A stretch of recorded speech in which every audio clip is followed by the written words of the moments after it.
We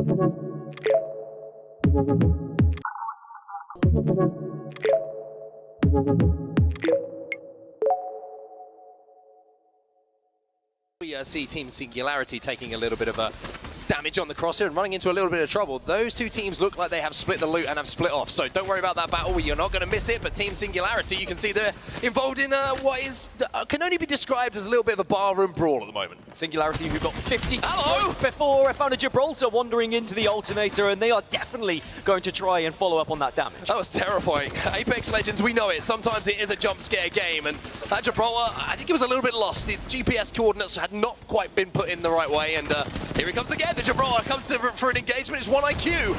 The Gibraltar belongs to a best will go down, and now we're going to see 1IQ having to fight and scrap to save their lives. And Naxo's going to be the last remaining player, most likely. No, Talus is still alive, but that is going to be a lot of burn that's going down. Singularity have got the upper hand here, but they are going to be below them, and they are reluctant to push. You don't want to just force yourself and funnel yourself through a position where grenades will eat away at your shields. Still a 3v2 inside the building then. Team Singularity probably just taking a moment to reset here, making sure that they're in a position where they can at least trade out that first kill and make sure they can convert onto a full team wipe and get, of course, those points on the board and send our first team out of the lobby. Bear in mind, in their previous group stage on Storm Point, they finished 8th, 2nd, and 8th. They were very consistent here. They want to find more damage. Well, here we go. 101 with a Peacekeeper, and Elysium ain't missing with this thing.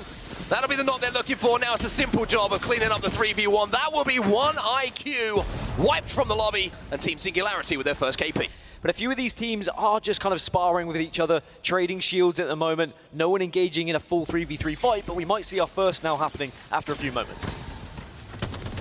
It's going to be LG inside of this building. Luminosity versus Furia. Luminosity looking to be extremely defensive in this situation. Defensive bombardment's actually going to do a fair amount of damage on the outside. You can see it's just chipping away at shields. But here comes his Watson. He's going to catch one player off guard. Bubble will be forced, and he's going to jump in and capitalize on the damage. Zeratriggy got the Arcstar down. And that will be Enemigo hitting the first to fall here. Yeah, the black hole went down as well. It just sucked the Luminosity players into the hole, and now Luminosity down to almost 2. Monsoon just about alive, but eventually falls, and Luminosity get wiped. And it is going to be Furia showing their aggression, showing that composition works perfectly when you execute it that way. As I say, that C9, they've been spotted out, they've been caught in the red once more, and it's Dreamfire who have got eyes on them, and they've already got one knock. Bubble's gone down as well, so they want to capitalize on this situation, and Dreamfire moving in, 80 with the Peacekeeper. The second one doesn't connect, but the third will, as Zach Mazer will fall, and C9 struggling here in our first game on Storm Point, of where this zone is for the next zone as well, so Invictus have got to pick up a few KP, but they're not going to be able to do this easily because flying through the skies,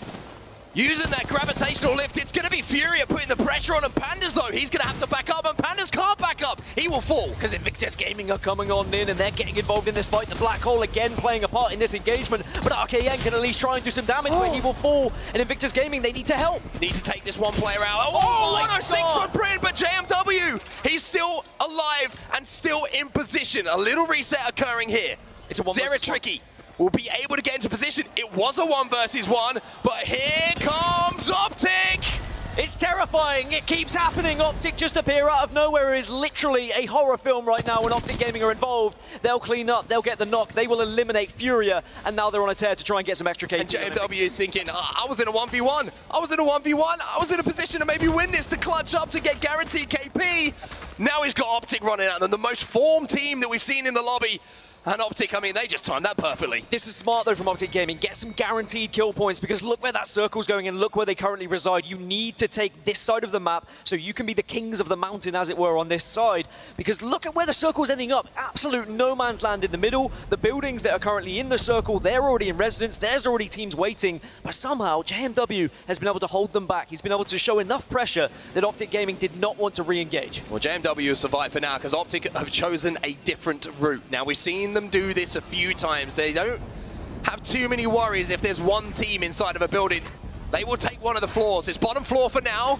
Barrels will go down. Skittle Cakes will get that gas popping as well, just to give them a little bit of cover, but there's a black hole, and there's a grenade in it as well. Just about surviving at the moment. Backs to the wall, backs to each other, watching every angle of Optic Gaming at the moment, but it's Onyx who are above them. It's Onyx who have been in this building the entire game, and they're saying, we are not going to give this up for free. You can see it in the feed as well. Unfortunately for JMW and Invictus, that is the end of their game. He falls as the last player surviving, but Optic, once again, find somewhere to play. They just seem to do this so often. It seems like there's no room Optic will create room. I think not just one, but maybe even two teams stacked up on this building is going to be a tough move for them. There's just so many people in this building. The Watson fences make it so hard to navigate as well. It becomes like the crystal maze, and you hope you can escape and hope you get a reward for doing so. Your reward, though, is walking into more teams because everyone now is going to be prioritizing getting central because we are moving. Round 5 is closing. Risky moments here. Perfect time to hit the ukulele for Gibraltar as he is not feeling the pressure. However, of course it will fall and TSM now move in. How will pick up that kill?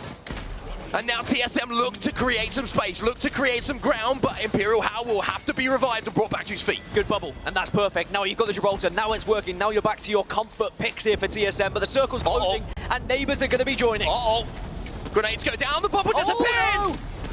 And now they've got to fight without a bubble in front of them somehow. Reps stays alive for now, but it won't be for too much longer. How the last alive on the Valkyrie somehow, someway has survived. Just about alive, has a little bit of a rock to hide behind. TSM still alive, 10 squads remaining. Detonation Gaming eliminated, so Pulverix, now we're down to 8. But the crazy thing is, the longer Hal just survives as a solo, he's going to pick up placements here because you can see how many battles are all of a sudden breaking out here on Storm Point. So important you stay alive. Optic still alive as well. They've got 2 though. Duplex has gone down, may be able to pick him up though. 7 remaining, and Optic have got a good position. They've got a bubble to work with. It's looking good for Optic Gaming. Team Singularity also involved in a battle here. You can see 2 bubbles are down. TSM will be eliminated. Hal finished off as we jump on board now with Dreamfire, just singing from the heavens here. The R301 chipping away at shields and certainly breaking some hearts on that low ground. I mean, the teams we focused on, Dreamfire, Singularity, Optic Gaming, they're all still alive and they're all shredding through. The pieces to do the damage will do, and EA are eliminated. We're down to just 4. Down to 4, and Optic are one of them.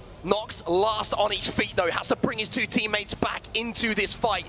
And it looks like he's going to be able to do so. Team Singularity, though, they might not be much longer for this game. They're out of here. Dreamfire take down another. And now we've just got 3 left. And Dreamfire in arguably one of the best positions. Burger still have 1 player remaining. Optic trying to pick up their entire squad. Optic might have enough time. They do. Optic back on their feet. And look at this.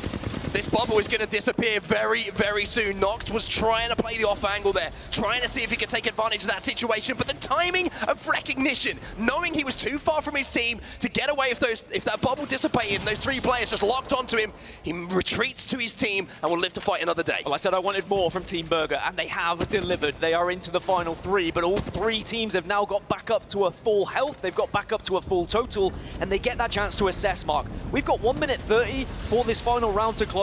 This is going to be slowly moving in. You've got a lot of room to work with, a lot of building, a lot of rocks to work with as well. You want to be the last team to engage in this fight so you can just pick up the pieces. The zone's going to start to creep in now. This is what we love, these 3v3 situations. Optic make a move, trying to swing out to their right, trying to play against one of these fences. Maybe force some teams to make some mistakes, and it looks like DF are just sat up on that high ground, just waiting for their opportunity to strike. But the thing is, if DF, at some point, they will have to drop. Optic are in a great position here. Dreamfire have to drop eventually, but if they can force the fight before, so which they have done, Optic go in, and now the 2 teams will fight under Dreamfire. The call is coming from Optic Gaming. Boys, send it. Let's see if we can get inside that bubble. Let's see if we can get the damage down. But now, it's just a standoff between the 2 teams, and here come Dreamfire. Dreamfire wanted some of the action, and that's a shred! And Dreamfire get the entry. Duplex will fall. Optic down to 2, but 2 still alive. Tail now just shredding through the skies. And shredding on the ground as well. The car is singing. Dreamfire in Dreamland, they're on top of the world right now. Optic down to 2. What can they do in this fight? Optic, this is looking like a tough game to win for Dreamfire. It's looking like, how many KP can we rack up? There's your answer, Dreamfire.